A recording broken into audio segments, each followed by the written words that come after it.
이렇게 해서 나는 아주 중요한 두 번째 사실을 알게 되었다. 그것은 어린 왕자의 별이 집 한 채보다 클까 말까 하다는 것이었다. 나는 크게 놀라지는 않았다. 지구나 목성, 화성, 금성처럼 사람들이 이름을 붙인 큰 별들 말고 망원경으로도 볼 수 없는 아주 작은 별들이 헤아릴 수 없이 많다는 것을 잘 알고 있었기 때문이다. 천문학자들은 그런 별을 발견하면 이름 대신 번호를 붙인다. 이를테면 소행성 3251호 하는 식으로 말이다. 나는 어린 왕자가 살던 별이 소행성 B612호가 아닐까 생각했다. 그렇게 생각하는 데는 까닭이 있었다. 그 소행성은 1909년 터키의 천문학자가 망원경으로 잡은 적이 있는 별이다. 그 당시 이 천문학자는 국제천문학회에서 자신이 발견한 별을 소개했다. 그러나 그가 낡은 터키 옷을 입고 있었기 때문에 아무도 그 말을 믿지 않았다. 어른들이란 언제나 이런 식이다. 입고 있는 옷으로 사람을 판단하는 것이다. 그 뒤 터키의 왕은 국민들에게 양복을 입으라는 명령을 내렸다. 그러면서 양복을 입지 않으면 사형을 시키겠다고 엄포를 놓았다. 이 일은 소행성 B612호의 이름을 다시 알리는데 좋게 작용했다. 1920년 그 천문학자는 아주 멋진 양복을 입고서 다시 그 별을 증명해 보였다. 그러자 이번에는 회의에 참석한 사람들이 그 사실을 믿게 되었다. 내가 소행성 B612호에 대해 이렇게 세세히 이야기하고 별의 번호까지 일러주는 것은 다 어른들 때문이다. 어른들은 숫자를 좋아한다.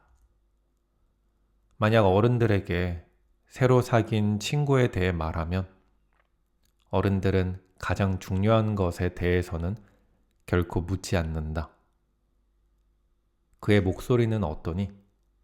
그앤 어떤 놀이를 좋아하니?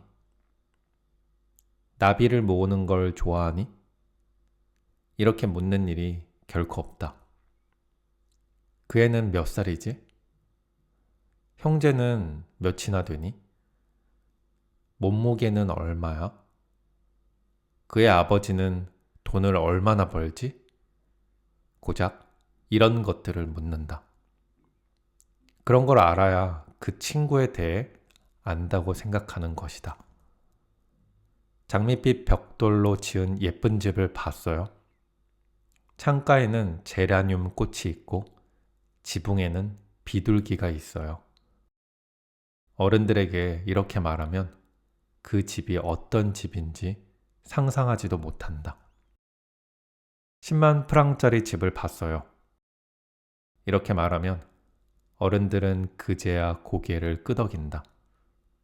정말 멋진 집이겠구나. 어린 왕자는 눈부시게 아름답고 웃음이 아주 멋져. 그리고 양을 갖고 싶어 했지. 그것이 어린 왕자가 이 세상에 있다는 증거야. 누군가가 양을 가지고 싶어 한다면 그건 그 사람이 이 세상에 있다는 증거가 되는 거야. 어른들에게 이런 말을 하면 그들은 그저 어깨를 으쓱해 보이고는 나를 어린애로 취급할 것이다. 어린 왕자가 살던 별은 소행성 B612호야. 이렇게 말하면 어른들은 그 말에 고개를 끄덕이고 더 이상 귀찮은 질문을 하지 않을 것이다. 어른들이란 언제나 이런 식이다. 그렇다고 어른들을 탓해서는 안 된다. 아이들은 어른들을 항상 너그럽게 대해야 한다. 하지만 인생이 무엇인지 아는 사람들은 숫자 따위를 대단한 것으로 여기지 않는다. 나는 이 이야기를 새롭고 신비하게 쓰고 싶었다. 그래서 옛날 이야기처럼 시작하기로 했다. 옛날에 자기보다 클까 말까 한 별에 사는 어린 왕자가 있었습니다. 어린 왕자는 친구가 그리웠답니다. 인생이 무엇인지 이해하는 사람들에게는 이렇게 이야기를 시작하는 것이 훨씬 더 진실된 느낌을 주었을 것이다.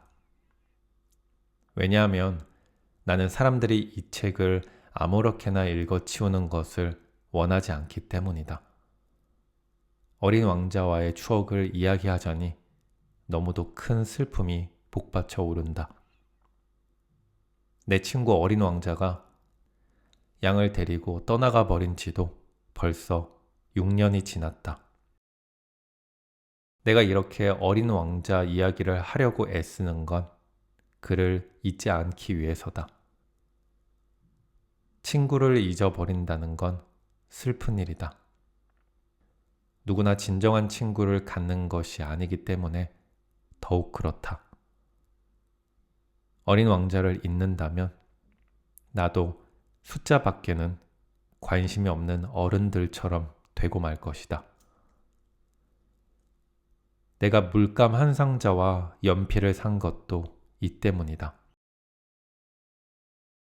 6살 때 속이 들여다 보이는 보아뱀과 속이 안 보이는 보아뱀을 그린 뒤로는 그림을 전혀 그려본 일이 없는 내가 이 나이에 다시 그림을 그린다는 것은 힘든 일이다. 물론 어린 왕자의 모습과 가장 비슷하게 그려보도록 노력하겠지만 과연 제대로 그려낼 수 있을지 자신은 없다. 그림을 그리다 보면 어떤 그림은 괜찮은데 어떤 그림은 어린 왕자와 비슷하지 않다. 키도 그림마다 조금씩 틀리다. 어떤 그림에서는 어린 왕자의 키가 너무 크고 어떤 그림에서는 너무 작다. 어린 왕자의 옷을 정확하게 그렸는지도 자신이 없어진다. 나는 이렇게 저렇게 기억을 더듬어서 그려본다. 그러나 때로 아주 중요한 부분을 잘못 그릴지도 모르겠다. 하지만 여러분은 그런 것을 용서해 주어야 한다. 내 친구는 자신에 대해 자세하게 설명해 준 일이 없기 때문이다. 내가 자기와 비슷하다고 생각했는지도 모르겠다. 그러나 나는 어린 왕자와 달리 어린아이가 아니다. 나는 상자 안에 있는 양을 꿰뚫어 볼 수 없었다. 어쩌면 나는 어른들과 더 많이 닮았는지 모른다. 아마 나도 늙었나 보다.